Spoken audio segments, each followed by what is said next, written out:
கவனிங்க, there is a ray of light from a medium of refractive index mu to air. Okay, light வந்து நமக்கு எங்க இருந்து எந்த மீடியம் போகுது? To air. Okay, its angle of incidence in the medium is theta. So angle of incidence mediumல வந்து incident ஆகிறது thetaன்னு கொடுத்திருக்கான். So theta is always measured from the normal. இல்லையா, அதுதான் திரும்ப மென்ஷன் பண்ணியிருக்கான். Theta measured from the normal to the boundary. பவுண்டரின்றது என்னது? அந்த லைட்டோட boundary. Okay, அந்த சர்ஃபேஸோட பவுண்டரி கிடையாது. ஏன்னா ஆங்கிள் ஆஃப் இன்சிடென்ஸ் சொல்லிட்டான்ல, நார்மலுக்கும் இதுக்கும் தானே இருக்கணும். And its angle of deviation is going to be delta. Delta is plotted against theta, which is angle of incidence. So which of the following best represents the resulting curve அப்படின்னு சொல்லி கேட்குறோம். டீவியேஷனுக்கும் angle of இன்சிடென்ஸ்க்கும் உள்ள curve. இதுல என்னன்னா, நம்மளுக்கு வந்து டென்சர்ல இருந்து rarer போதா, ரேரர் டு டென்சர். அப்ப அங்க வந்து டிஆர் நடக்கிறதுக்கு வாய்ப்பு இருக்கா? எஸ். ஸோ இதை வந்து ரெண்டு கேஸா பிரிக்கலாம், கேஸ் 1 கேஸ் 2ன்னு. கவனிங்க, this is mu, this is air. So light வந்து mu medium to air medium போகும்போது என்ன ஆகுன்னா, so this is the original light. Okay, this is the incident லைட்டுக்கும் பவுண்டரி ஆஃப் த லைட்டுக்கும், அதாவது நார்மலுக்கும் பவுண்டரி ஆஃப் லைட் இருக்கக்கூடிய ஆங்கிள் தான் angle of incident theta. Okay, so இது பட்டதுக்கு அப்புறம் this is our normal, this is the original light ray direction, correct? This is the original light ray direction and it's moving away. அப்போ நல்லா கவனிங்க, this is entirely r, this is entirely theta. theta r அப்படின்னு சொல்லும்போது r minus theta நமக்கு என்ன கிடைக்கும்? theta minus, அதாவது r minus theta நமக்கு என்ன கொடுக்கும்? deviation, கரெக்ட்டா? any doubts? This is the original light ray, அதுல இருந்து away வந்து bend ஆயிருக்கு. It's going to be the delta, which is the deviation, r minus theta.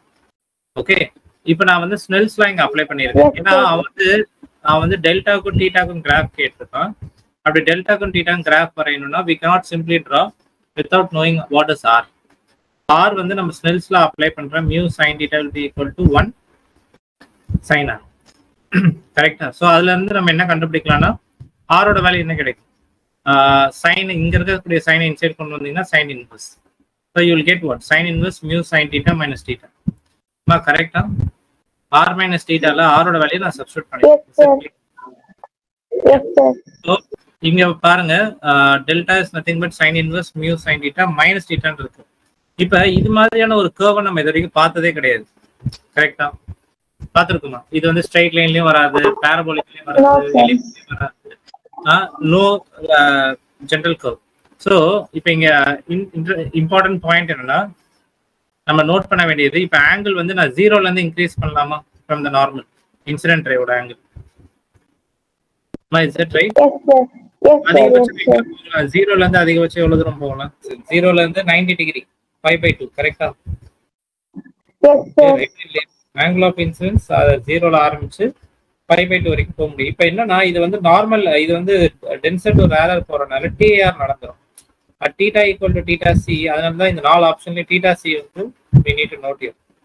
So இத அப்படியே இன்க்ரீஸ் பண்ணிட்டே போகும்போது ஒரு பாயிண்ட் ஆஃப் ஆங்கிள் ஆஃப் இன்சிடென்ஸ்ல கிரிட்டிக்கல் ஆங்கிள் வந்து இதுல நோட் பண்ண வேண்டிய பாயிண்ட் என்னன்னா, r அதிகமா theta அதிகமா. இது thetaனா இது theta, இது அவே தானே போயிருக்கு, பெரிய r தானே compared to theta. r is greater than theta. அதனால தான் r minus theta ன்னு சொல்லி டீவியேஷன் போடுது. ஜெனரல் டீவியேஷன் பாசிட்டிவ் நம்ம ரெப்ரசன்ட் பண்ணுவோம். r minus theta, theta minus r னா நெகட்டிவ்ல வர ஆரம்பிச்சிடும்ல. சோ 4 கிராஃப்மே பாசிட்டிவ்ல இருக்கு. So we need to definitely write r minus theta. இப்ப ஒரு கிரிட்டிக்கல் ஆங்கிள் அப்ப என்ன ஆயிடும்னா, லைட் வந்து என்ன ஆகும், டோட்டல் இது வரைக்கும் ரிஃப்ராக்ட் ஆயிட்டே வருது. அதுக்கப்புறம் என்ன ஆயிடும், கிரேட்டர் தென் theta c வந்து angle of incidence greater than theta c to π/2. அதிகபட்சம் π/2 90. ஓகே, சோ கேஸ் 1 என்னன்னா, லைட் இங்க பட்டு இட்ஸ் மூவிங் அவே. ஸோ இதுல வந்து ஆரோட வேல்யூ நம்ம போடுறோம். இதுல என்னன்னா, இந்த 0 to theta c வரைக்கும் ஃபர்ஸ்ட் கேஸா, அதுக்கப்புறம் theta c to π/2 வந்து ரெண்டாவது கேஸ். இங்க நீங்க பாருங்க, இதுல எந்த கிராஃப் வந்து நம்மளுக்கு ஸ்ட்ரைட் லைனா வருது? இது முதல்ல ஸ்ட்ரைட் லைன் கர்வா இது, இந்த deviation. we don't know the nature of curve also, is it right? Yes sir. அப்போ ஆனா அதுக்கு இல்ல இருக்கு, சைன் இருக்கு. சைன் இருந்தா ஜெனரலா கர்வ்டுன்னு வருமா, ஸ்ட்ரைட் லைனா வரும்? கரெக்ட்டா? அப்ப இந்த 4 ஆப்ஷன்ல எதுல கர்வ்டு வருது? 0 to theta c. Yes sir. Option 1 sir. 1. But உடனே கூட நம்ம ஜட்ஜ் பண்ணிர வேண்டாம். சோ இதுவே option 1 you can take this as the graph. இது எக்ஸாக்ட்டா இது ஏன் இப்படி வந்து பட் மேல பார்த்து ஏறுது அப்படின்றதுக்குள்ள நம்ம டீடைலா போக வேண்டாம். Okay, this you can understand from here. அடுத்து case 2, this is case 2. இந்த case 2 இடத்துல what is going to happen? இந்த case 2 ல angle வந்து என்னது greater than theta c. அப்ப TR நடந்துரும்ல. Is that right? இப்போ நமக்கு வந்து TR நடந்துருச்சு. அப்போ இன்சிடென்ட் லைட் வந்து ரிஃப்ராக்ட் ஆயிடுச்சா 100% ரிஃப்ளெக்ட் ஆயிடுச்சா? இப்போ இது வந்து இன்சிடென்ட் ஆங்கிள்னா இது வந்து ரிஃப்ளெக்டட் ஆங்கிள், இது தீட்டானா இதுவும் தீட்டா. இப்போ இதுதானே original light ray direction. This is the original light ray direction. அதுல இருந்து எவ்வளவு தூரம் விலகி வந்திருக்கோ அதுதான் என்ன நமக்கு deviation. So this is the incident deviation. So deviation is nothing but 180 minus 2 theta. ஆனா angle substitute பண்ணும்போது எப்பவுமே இது மாதிரி பியூர்லி ஆங்கிள் பத்தி பேசும்போது இங்க it's very much important to use radian. ஏன்னா இங்க எல்லாமே ரேடியன்ல தான் கொடுத்துருக்கோம், தெரியுதா? So they have used radian here. 5/2 use பண்ணிருக்கோம், இல்லைன்னா 90 டிகிரி யூஸ் பண்ணிருக்கோம். 5/2 போட்டுங்க, ரேடியன்ல தான் யூஸ் ஆகும். ஸோ 5 minus 2 தீட்டான்னு வரும். இது ஸ்ட்ரைட் லைன் ஈக்குவேஷன் தானே. y is equal to x plus mc. Sorry, c plus m. Sorry, c plus mx. அதாவது b is equal to c plus mx ன்னு எழுதலாம்ல. ஓகே, இந்த கேஸ் இதுக்கு வராது. ஓகே மா, இதுல ஏன்னா தீட்டா வந்து தீட்டா c ல இருந்து 5/2 தானே போகுது. 5/2 ல என்ன ஆகும்? 5/2 ல ஆங்கிள் ஆஃப் டீவியேஷன் என்ன? மா, இதுல 5/2 போட்டீங்கன்னா அப்ப டீவியேஷன் 0 ஆகும் ஃபைனலி 5/2 அப்போ. சோ பாருங்க, இதுல இருந்து ஃபர்ஸ்ட் கேஸ்.